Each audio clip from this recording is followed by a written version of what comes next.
கோயம்புத்தூரிலிருந்து 15 kilometre தொலைவில் உள்ள மருதமலை மேல் அமைந்துள்ளது முருகன் கோவில்.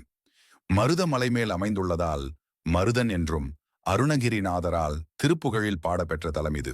இக்கோவிலின் முதன்மை கடவுளான முருகன் இங்கு சுப்பிரமணிய சுவாமி என்றும் தண்டாயுதபாணி என்றும் மருதாசலமூர்த்தி என்றும் அழைக்கப்படுகிறார்.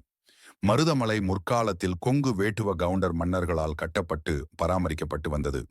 மருதமலை முருகன் கோயில் தற்போது தமிழ்நாடு அரசின் இந்து சமய அறநிலையத்துறையின் கட்டுப்பாட்டில் உள்ளது.